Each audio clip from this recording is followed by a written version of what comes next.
አይገርማችሁም? ግን የደስታዬ ምንጭ ነው ብላችሁ የምታስቡት ሰው የሐዘናችሁ ምንጭ ሲሆን ሰላም አለይኩም ውድ የፋንድሻ ቤተሰቦች እንዴት ናችሁ? ሰላም ናችሁ? እኔ ደህና ነኝ። ፍቅሮቼ ማሮቼ ዛሬ ምርጥ ነገር ይዤላችሁ መጥቻለሁ። ከዛ በፊት ግን የምጠይቃችሁ ነገር አለኝ። እሱ ምንድነው? እያንዳንዳችሁ ብትመልሱልኝ ደስ ይለኛል። ሰሞኑን በቃ ማመጣባችሁ ነገር እኮ እኔ ጋር ያለ ነገር ነውና ወላሂ ከልባችሁ የእውነት መልሱልኝ። ነፋፊና ሉሉ ሁላችሁም ያላችሁ በሙሉ ቻናሌ ያው ታውቃለች 3 ወር ሙሉ ስለተውኩት ሙትት ብሏል። ገና እየተንቀሳቀሰ ነው ገና እንትን ያለልኝና ያላችሁት ጻፉ እሺ ፍቅሮቼ። እና ምንድነው እሱ አሁን ላይ ምንድነው አላማችሁ? እስኪ ፍቅሮቼ ምንድነው አላማችሁ? ብር ነው፣ ብሩን ይዘነዋል። ምንም የጎደለብን ነገር የለም። ባጭሩ አስበን የመጣነውን ነገር አላጣነውም፣ አግኝተነዋልና ምንድነው አሁን ተንግደ እናንተ አላማችሁ? ብራችሁን ይዛችሁ ሀገራችሁ ገብታችሁ ሀገራችሁ መስራት፣ ሀገራችሁ ላይ መኖር ከቤተሰቦቻችሁ ጋር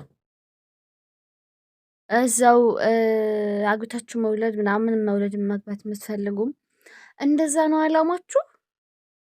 ማለት ብቻ ከዚህ ሀገር ወጥታችሁ ሀገራችሁ ገብታችሁ የራሳችሁን ስራ መስራት ማለት ነው ወይስ እዚሁ ባስተካከላችሁት ወረቃ እዚሁ ሀገር እዚሁ ያገባችሁ ወለዳችሁ ያላገባችሁም ያገባችሁም ደግሞ ከባላችሁ ጋር እዚሁ ሀገር ላይ እየሰራላችሁ እዚሁ ማርጀት እዚሁ መሞት ነው? መቼም የሰው ልጅ በጨመረ ቁጥር ወደ ሞት እየቀረበ እንደሆነ እናውቃለን። እዚህ ደግሞ አሁንም ሰርቼ ወደ ሀገር አዲስ የመጣችሁ ለእናንተ አይደለም ጥያቄ። እናንተ ያውን ገና 2 አመት 3 አመት የሆናችሁ እናንተ አዳዲሶቹን አይደለም። እሺ ውዶቼ፣ እኛ ቆይት ያለውን ነው መጠየቅ ያስኩትና አዲሶቹም ጻፉ እስኪ። እናንተ አዲሶቹም ካላችሁ ምንድነው እናንተ ሰላማችሁ? እናንተ እንኳን ያው አላማችሁ እርግጠኛ ነኝ። ያው እኛ አዲስ ስንመጣ እንዴት ነበረ? ቶሎ 2 አመት የሞልቼ ሀገሬ በገባው ነበረ። እንደዛ ነው የሚሆነው። እናንተ ማን አዲሶቹ እና የቆያችሁት ምንድነው አላማችሁ? ማለት እዚህ አብዛኛው ሰው አሁን እስከ 20 ሺህ ሪያል ድረስ እየከፈለ ወረቀቱን አስተካክሏል። 12 ሺህ ሪያል፣ 20 ሺህ ሪያል፣ 17 ሺህ፣ 15 ሺህ ሪያል እየከፈለ አብዛኛው ሰው ወረቀቱን አስተካክሏልና ምንድነው አላማችሁ? እዚሁ መስራት ነው እዚሁ ሀገር ማለት ነው። መቼም አሁን 20 ሺህ 17 18 12 ሺህ ሪያል ያሰራው ሰው ሀገር ለመግባት ነው ብዬ አላስብም። ቤተሰቡን ዘይሮ ይመጣል እንጂ ሀገር አይኖርም። ይሄ ሁሉ ብር የሰራውን ለሂቃማ ወጥቶ ማለት ነው።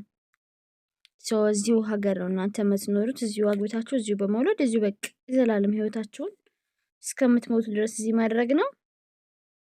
እድሜያችሁ ከረዘመ ደግሞ ኖራችሁ ወልዳችሁ ምን ብላችሁ ስታረጁ ሀገራችሁ ገብታችሁ መጦር ያው እድሜያችሁ የረዘመ ግን እስከዛ የሚደርስ የለም። እዚህ ስደት ማሻአላ እድሜያችን አጭር ነው፣ ያን ያህል አይረዝምም።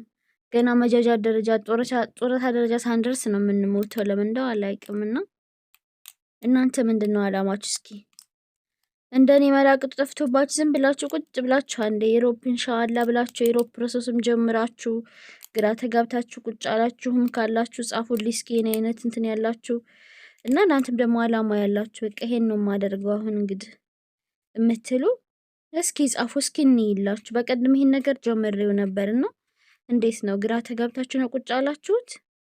ምን ላይ ናችሁ? የሆነ ነገር ትወስናላችሁ ምንም ግራ ብትጋቡና ምን አይነት ውሳኔ ላይ ናችሁ? እኔ እንደራሴ ያው እኔ ብዙ ጊዜ ተናግራለሁ ይመስለኛል። ኢሮፕ የመሄድ አላማ አለኝ። መማር እፈልጋለሁና ጀግና ዶክተር መሆን እፈልጋለሁ። ሌላ መማረው ሳይኮ ላይ በተለይ በደንብ ሳይኮ ላይ ጎበዝ ስለሆንኩ እንደዚሁ ሳልማርም ብዙ ሰውም ሰጀስት የማያደርገኝ አንቺ ጎበዝ ነሽ ሳይኮ ላይ እና ሳይኮ ተማሪ ነው የሚሉኝ ሁሉም ሰው። እንደዚህ ሰውን በሽታ ማንም ሳይነግረኝ እንደዛ አንድ ሰው ሳወራው በቃ በባል ሀዘን ነው ምንድነው በቃ ይሄ መረዳት የምችል አይነት ነው። ገባችሁ? እና እዛ ላይ መማር እፈልጋለሁ። እኔም በህይወት እስካለው ድረስ በቃ ራሴን ጠብቄ መኖር ነው የምፈልገው። እንደ ሰው ብዙ ልጅ ፈልፍሎ ልጅ እያለ እናት መከራዋን እያየች መኖር ምናምን አልፈልግም። እኔ አንድም ሆነ ሁለት ልጅ ወልጄ እነሱን በስነ ስርዓት እያሳደግኩ ኢንተርናሽናል ስኩል አስገብቼ እኔም ተጨማሪ ትምህርቶችን ለዛ ለምፈልገው ስራ መማርን አላማ አለኝ። ከዛ አንፃር ኢሮፕ ነው እኔ አላማዬ።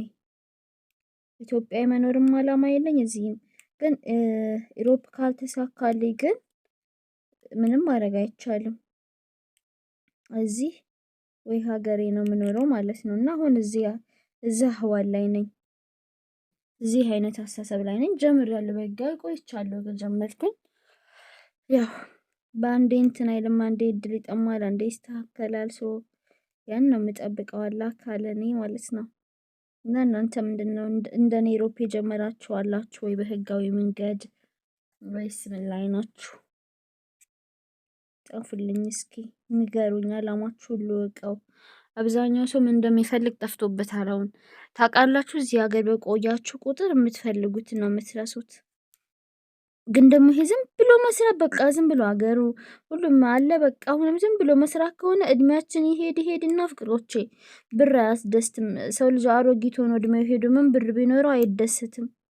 ወጣትነቱን መስራት ይሄ እየሰራን ከሆነ እኛ አልከሰርንም፣ መውጣት መቻል አልከሰርንም። ግን ሰራ አድርገን ሳናረጅ ገንዘባችን ሴቭ አድርገን የራሳችን ህይወት መኖር አለብን። ያ ማለት የራስሽን ህይወት መኖር ማለት የራስሽን ስራ መስራት፣ የራስሽን አለም መፈብረክ። ንግድም ከሆነ የምትፈልጊው የእጅ ሙያ ተምረሽ መስራት የምትፈልጊው ሲንጀርም ሆነ ሜካፕም ከሆነ ሜካፕ ተምረሽ ገባሽ?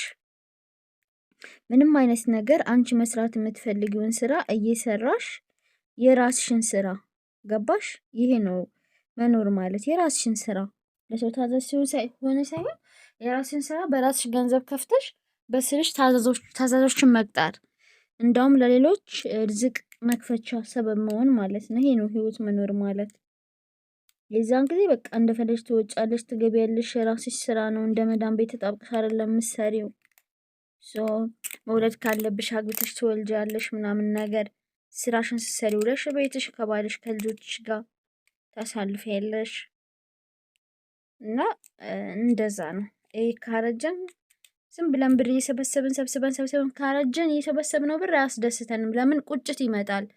ወጣትነቴን የራሴን ስራ ሳልሰራ ዝም ብዬ መዳም ቤት ተቀጥሬ ጨረስኩት፣ አመታት አከሰርኩ እያለ እንዳንጸጸት ነው የምፈልገው። ገባችሁ? ከባድ ነው ብቻ ወላሂ። እዚህ ሀገር ስትቆዩ የምትመርጡት የምታደርጉት ሁሉ ይጠፋባችሁና ሀገራችሁንም ትረስታላችሁ። በቃ ምን እንደምትሆኑ አታውቁትም። እኔ እንደዚህ አይነት ላይ ነኝ። ስንቆይ እዚህ በቃ የሆነ ሀገር ብንገባ ችግርና ችጋር ሁሉ የሚያጋጥመን ይመስለናል። እኔ አሁን ለምሳሌ ሀገር ብገባ ሀገር ብኖር ማለት ነው የምጠቋቆር በቃ ይመስለኛል። ዝም ብዬ ሳስበው ተመልሼ ስደት የምመጣ ነው እንጂ የሚመስለኝ ሀገር የምኖር አይመስለኝም። ከማየው አንጻር ማለት ነው። እየሄዱ ምጥት ስለሆነ የሚሉት። ኢሮፕ ግን እንደዛ አይደለም። መጽዋት ያስከፍላል እንጂ ላለለ ለሄደ ያው መጽዋት የሚያስከፍለው